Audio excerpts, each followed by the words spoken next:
Você se lembra quando a gente falou da Primeira Guerra?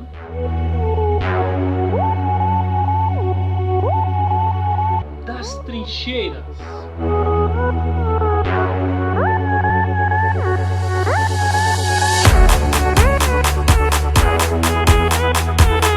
Das metralhadoras.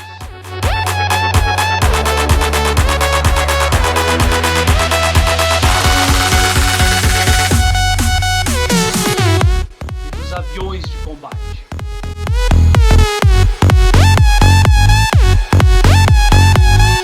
Então se liga aí, porque hoje é a aula de número 2. Bora lá?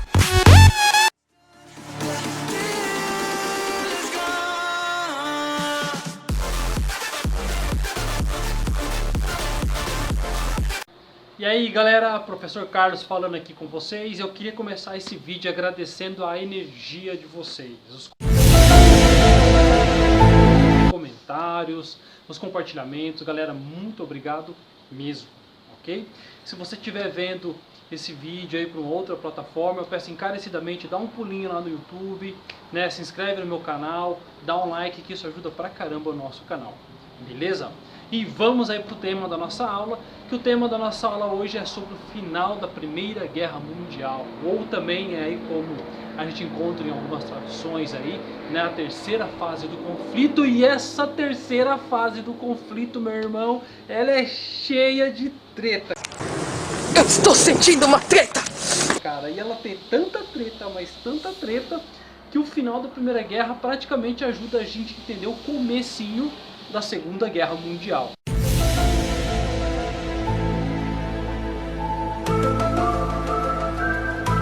Olha que coisa muito louca, né?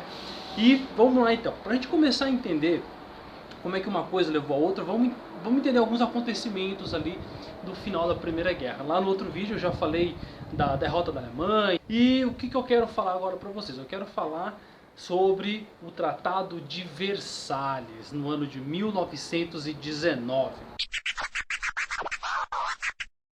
Que é ali, meu amigo, é ali que a treta nasceu. Mentira, a treta já nasceu há muito tempo atrás na história, mas foi ali que a coisa pegou, tá? E vamos começar falando ali sobre os culpados, ou melhor, sobre a culpada. Por quê? Sabe por quê? Porque a Alemanha foi considerada a única culpada pela Primeira Guerra Mundial. Já avisei que vai dar merda isso. Ah não, professor, mas também tinha a Itália, tinha a Áustria. A gente viu que a Primeira Guerra começou com a Áustria lá, né, com o tiro e piriri pororó. Mas a Alemanha foi considerada a única culpada. E você deve estar se perguntando, por que, professor? Mas por quê? Por quê? Para a gente entender por que a Alemanha foi considerada a única culpada, a gente tem que retomar uma série de fatores aí. E um deles é a gente lembrar do ódio, da raiva, né, cara, que os franceses tinham em relação à Alemanha. Ah, professor, foi só por causa disso? Não, mas esse é um dos fatores. Se a gente voltar um pouquinho na história, a gente vai lembrar de uma guerra que ocorreu lá no século XIX, chamada Guerra Franco-Prussiana, né? Onde o chanceler Bismarck ali conduziu uma guerra, né, feroz ali contra Napoleão III, que na época era, né, o imperador da França. Conquistou territórios importantes da França ali, que era a Alsácia e a Lorena. Eu não vou entrar muito nesse assunto, porque senão o vídeo vai embora e a gente não termina isso hoje, tá? Mas essa guerra franco-prussiana deixou uma marca muito grande na alma dos franceses, cara, porque os caras foram humilhados, né, cara, pelo Bismarck. Os caras perderam território importante para a Alemanha. E aí os caras ficaram remoendo isso daí. Isso foi um dos motivos pelos quais também a França quis ir para a Primeira Guerra e quis, né, resolver a parada ali com os alemães. E tá passando um carro aqui na rua mesmo, vai ficar esse barulho no vídeo e relaxa, vai dar tudo certo. Esse foi um dos motivos. Um outro motivo pelo qual a França, né, também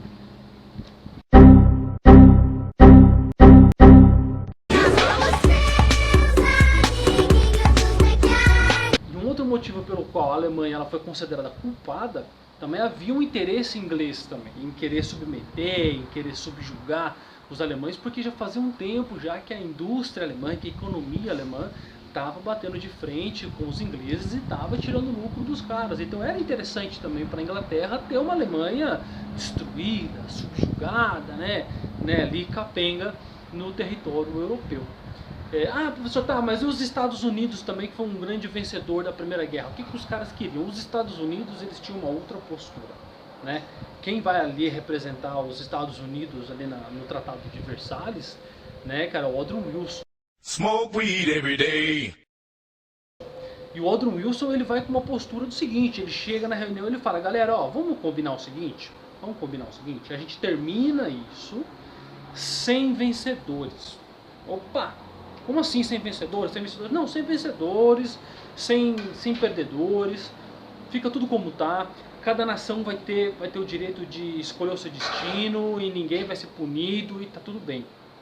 Essa era a ideia do Woodrow Wilson. E o que estava por trás desse pensamento dele? Ele sabia que, né, cara, uma punição excessiva para alguém, né, uma coisa muito excessiva ali, poderia causar a próxima guerra. Ele já estava visualizando a treta que ia ocorrer lá na frente. Foi o que de fato aconteceu. Porque a Inglaterra e a França, eles estavam com os nervos à flor da pele. E os caras queriam de qualquer maneira, né, soterrar e pisar e humilhar principalmente a Alemanha, né? E aí ele propõe um acordo lá, que fica conhecido como 14 pontos, né? O acordo sem vencedores. Porém, esse acordo não passa, né? Não passa, e o que acaba realmente acontecendo mesmo é que a Alemanha, ela é considerada culpada e os caras têm que arcar com a coisa.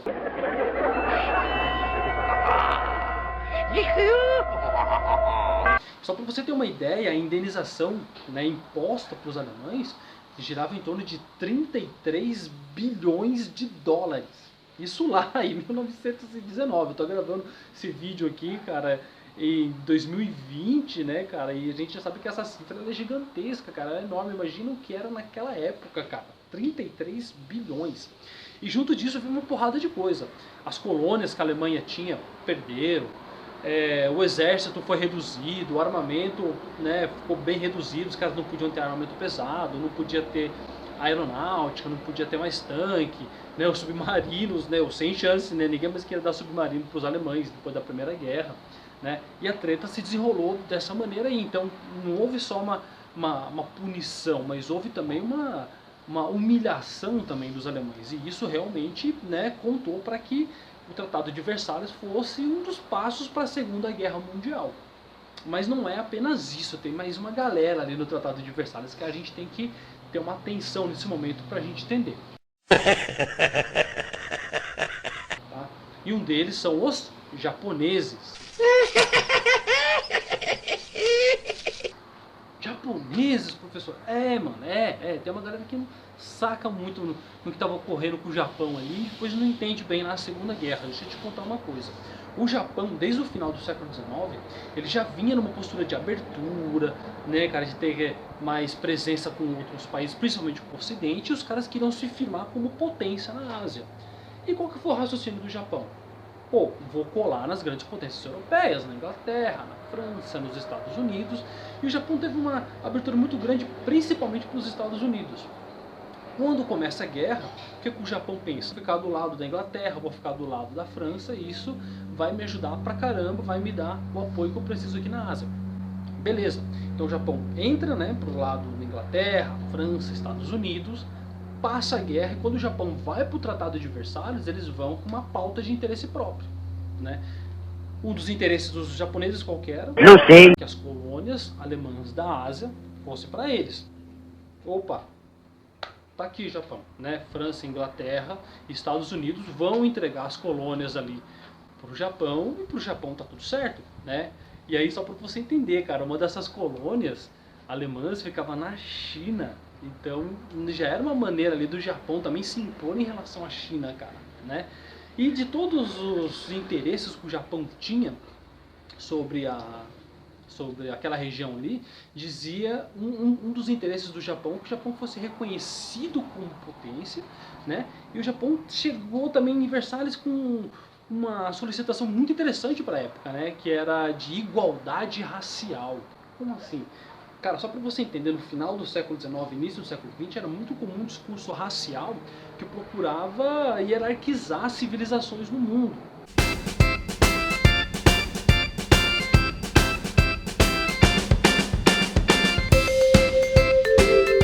Saca?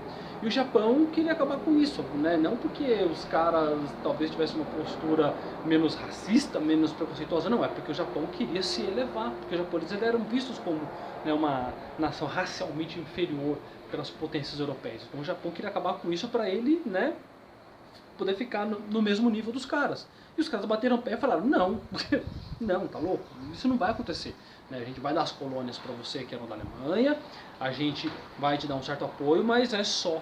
Então, de certo modo, o Japão ele sai do Tratado de Versalhes meio frustrado, cara, saca? Então, o Japão já sai meio propenso ali a no futuro enfrentar essas nações europeias, essas nações ocidentais ali, e querer, né, resolver a parada com eles ali. Então, assim, o Tratado de Versalhes já deixa o Japão um pouquinho desmotivado aí. E também tem a questão da Itália. Vocês lembram? No último vídeo eu falei para vocês que a Itália, ela começou a Primeira Guerra do lado da Alemanha, do lado da Áustria, e depois passou para o lado da Inglaterra, para o lado da França. E essa mudança não aconteceu à toa. Não aconteceu porque foram prometidos, né, para a Itália alguns benefícios. E nem todos esses benefícios foram cumpridos, mano. Os caras deram de 171 em cima da Itália. Realmente. E a Itália, então, ela sai do Tratado de Versalhes meio desmotivada, não tanto quanto o Japão, porque comparando a Itália com o Japão, a Itália ainda teve um pouco mais, né, de presença ali no Tratado de Versalhes, né, participou de um pouco mais de decisões do que o Japão, mas a Itália ela também sai um pouco desmotivada.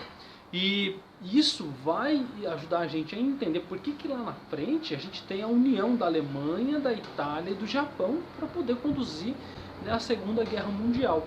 Então olha só que coisa louca, né, cara? Como que o final da Primeira Guerra praticamente armou o cenário para a Segunda, tá? Não foram só essas coisas, porque entre a Primeira Guerra e a Segunda também teve a crise de 29, que vai explicar a ascensão de vários caras que nem Hitler, né? Tem outros fatores que a gente vai entender melhor lá na frente. Mas, de um modo geral, o Tratado de Versalhes fez isso, tá? E olha só que coisa interessante, né? Os Estados Unidos também, quando eles deixam, né, o Tratado de Versalhes, qual que é a outra ideia dos caras? Os caras já meio que já imaginavam que um futuro conflito poderia acontecer aí. Então é aí que os caras criam, né, os Estados Unidos propõem a criação da Liga das Nações. E o que era essa Liga das Nações? É mais ou menos o que a ONU faz hoje em dia, né? Vai intermediar as relações entre os países para evitar que tenha uma treta, uma guerra maior. Ah, agora eu entendi! Agora eu saquei! Porém, essa Liga das Nações ela é criada, mas ninguém apoia muito, ninguém, né, liga muito para isso, e a Liga das Nações acaba não cumprindo o papel que ela tinha. Tanto é que, né, ocorreu a Segunda Guerra Mundial justamente porque a Liga das Nações não puxou a orelha, né, de uma galera quando tinha que puxar, né, cara. O Hitler, o Mussolini acabaram agindo ali como eles queriam, né. Então, assim, o grande barato da gente entender esse momento histórico, o final da Primeira Guerra, é justamente isso. Você vê como que a Alemanha foi considerada a única culpada do conflito, como que houve, né, um interesse muito grande da parte da França, da Inglaterra em querer subjugar a Alemanha nesse momento. Bala na cara dele! Como é que o Japão, como é que a Itália, como é que os caras estão, né, meio desmotivados ali com o final ali da Primeira Guerra, e como que isso de certo modo vai costurando o caminho para a Segunda Guerra Mundial, tá? Então, basicamente o que eu queria falar para vocês hoje nesse vídeo é isso, ok? Quando eu retomar de novo esse tema, a gente vai dar conta aí, né, de mais coisas aí, beleza? Bom, é isso daí, muito obrigado, você que chegou até esse momento aqui do vídeo. Mais uma vez eu peço, se inscreve no canal aí, compartilha o nosso vídeo aí, beleza? E é isso aí, um abraço. Fui! Now the world don't move to the beat of just one drum. What might be right for you